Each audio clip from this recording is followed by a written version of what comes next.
Financial Capitalism, 1850 to 1931. This third stage of capitalism is of such overwhelming significance in the history of the 20th century, and its ramifications and influences have been so subterrene and even occult that we may be excused if we devote considerate attention to its organization and methods. Essentially, what it did was to take the old disorganized and localized methods of handling money and credit and organize them into an integrated system on an international basis, which worked with incredible and well-oiled facility for many decades. The center of that system was in London, with major offshoots in New York and Paris, and it has left as its greatest achievement an integrated banking system and a heavily capitalized, if now largely obsolescent, framework of heavy industry, reflected in railroads, steel mills, coal mines, and electrical utilities. This system had its center in London for four chief reasons. First was the great volume of savings in England, resting on England's early success in commercial and industrial capitalism. Second was England's oligarchic social structure, especially as reflected in its concentrated land ownership and limited access to educational opportunities, which provided a very inequitable distribution of incomes with large surpluses coming to the control of a small, energetic upper class.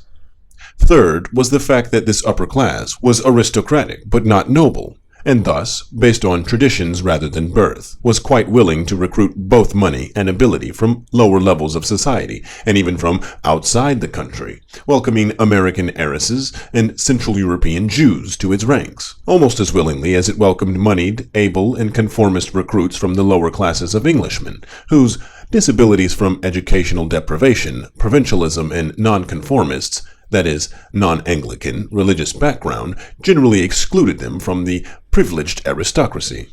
Fourth, and by no means last in significance, was the skill in financial manipulation, especially on the international scene, which the small group of merchant bankers of London had acquired in the period of commercial and industrial capitalism, and which lay ready for use when the need for financial capitalist innovation became urgent. The merchant bankers of London had already at hand in 1810 to 1850 the Stock Exchange, the Bank of England, and the London money market, when the needs of advancing industrialism called all of these into the industrial world, which they had hitherto ignored.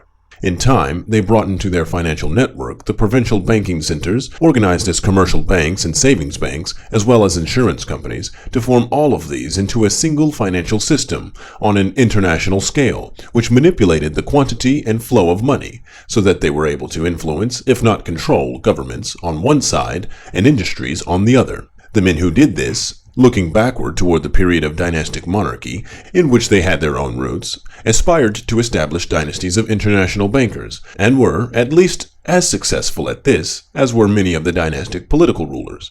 The greatest of these dynasties, of course, were the descendants of Mayer Amschild Rothschild, 1743 to 1812, of Frankfurt, whose male descendants, for at least two generations, generally married first cousins or even nieces. Rothschild's five sons, established at branches in Vienna, London, Naples, and Paris, as well as Frankfurt, cooperated together in ways which other international banking dynasties copied but rarely excelled. In concentrating, as we must, on the financial or economic activities of international bankers, we must not totally ignore their other attributes. They were, especially in later generations, cosmopolitan rather than nationalistic. They were a constant, if weakening, influence for peace, a pattern established in 1830 and 1840, when the Rothschilds threw their whole tremendous influence successfully against European wars. They were usually highly civilized, cultured gentlemen, patrons of education and of the arts, so that today colleges, professorships, opera companies, symphonies, libraries, and museum collections still reflect their munificence. For these purposes, they set a pattern of endowed foundations which still surround us today. The names of some of these banking families are familiar to all of us, and should be more so. They include Baring, Lazard, Erlanger, Warburg, Schroeder, Seligman, the Spires, Maribaud, Mallet, Fauld, and above all, Rothschild and Morgan. Even after these banking families became fully involved in domestic industry by the emergence of financial capitalism, they remained different from ordinary bankers in distinctive ways. One, they were cosmopolitan and international. 2. They were close to governments and were particularly concerned with questions of government debts, including foreign government debts, even in areas which seemed, at first glance, poor risks, like Egypt, Persia, Ottoman Turkey, Imperial China, and Latin America. 3. Their interests were almost exclusively in bonds, and very rarely in goods, since they admired liquidity and regarded commitments in commodities, or even real estate, as the first step toward bankruptcy. 4. They were, accordingly, fanatical devotees of deflation, which they called sound money from its close associations with high interest rates and a high value of money, and of the gold standard, which in their eyes symbolized and ensured these values. And 5. They were almost equally devoted to secrecy and the secret use of financial influence in political life.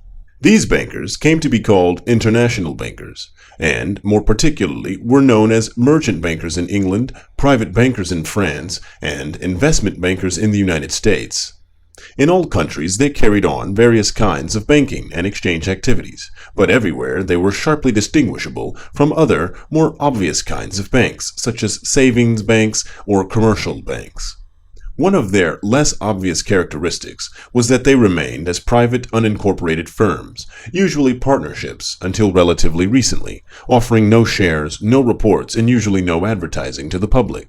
This risky status, which deprived them of limited liability, was retained in most cases until modern inheritance taxes made it essential to surround such family wealth with the immortality of corporate status for tax avoidance purposes. This persistence as private firms continued because it ensured the maximum of anonymity and secrecy to persons of tremendous public power who dreaded public knowledge of their activities as an evil almost as great as inflation. As a consequence, ordinary people had no way of knowing the wealth or areas of operation of such firms, and often were somewhat hazy as to their membership. Thus, people of considerable political knowledge might not associate the names Walter Burns, Clinton Dawkins, Edward Greenfell, Willard Straight, Thomas Lamont, Dwight Morrow, Nelson Perkins, Russell Leffingwell, Elihu Root, John W. Davis, John Forster Dulles, and S. Parker Gilbert with the name Morgan. Yet all these and many others were parts of the system of influence which centered on the J.P. Morgan office at 23 Wall Street. This firm, like others of the international banking fraternity, constantly operated through corporations and governments, yet remained itself an obscure private partnership until international financial capitalism was passing from its deathbed to the grave. J.P. Morgan and Company, originally founded in London as George Peabody and Company in 1838, was not incorporated until March 21, 1940, and went out of existence as a separate entity on April 24, 1959, when it merged with its most important commercial bank subsidiary, the Guarantee Trust Company. The London affiliate, Morgan Greenfell, was incorporated in 1934 and still exists. The influence of financial capitalism and of the international bankers who created it was exercised both on business and on governments, but could have done neither if it had not been able to persuade both these to accept two axioms of its own ideology. Both of these were based on the assumption that politicians were too weak and too subject to temporary popular pressures to be trusted with control of the money system. Accordingly, the sanctity of all values and the soundness of money must be protected in two ways: by basing the value of money on gold and by allowing bankers to control the supply of money. To do this, it was necessary to conceal, or even to mislead, both governments and people about the nature of money and its methods of operation. For example, bankers called the process of establishing a monetary system on gold stabilization, and implied that this covered, as a single consequence, stabilization of exchanges and stabilization of prices. It really achieved only stabilization of exchanges, while its influence on prices were quite independent and incidental and might be unstabilizing, from its usual tendency to force prices downward by limiting the supply of money. As a consequence, many persons, including financiers and even economists, were astonished to discover, in the 20th century, that the gold standard gave stable exchanges and unstable prices. It had, however, already contributed to a similar but less extreme situation in much of the 19th century. Exchanges were stabilized on the gold standard because by law, in various countries, the monetary unit was made equal to a fixed quantity of gold, and the two were made exchangeable at the legal ratio. In the period before 1914, currency was stabilized in certain countries as follows: In Britain, 778.10½ pounds sterling equaled a standard ounce, or 11/12 pure gold. In the United States, $20.67 equaled a fine ounce, or 12/12 pure gold. In France, 3,447.74 francs equaled a fine kilogram of gold, and in Germany, 2,790 marks equaled a fine kilogram of gold. These relationships were established by the legal requirement that a person who brought gold, gold coins, or certificates to the public treasury or other designated places could convert any one of these into either of the others in unlimited amounts for no cost. As a result, on a full gold standard, gold had a unique position. It was, at the same time, in the sphere of money and in the sphere of wealth. In the sphere of money, the value of all other kinds of money was expressed in terms of gold. And, in the sphere of real wealth, the values of all other kinds of goods were expressed in terms of gold as money.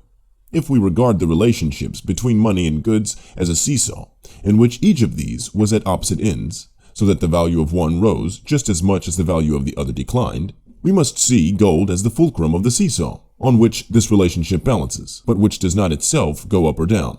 Since it is quite impossible to understand the history of the 20th century without some understanding of the role played by money in domestic affairs and in foreign affairs, as well as the role played by bankers in economic life and in political life, we must take at least a glance at each of these four subjects.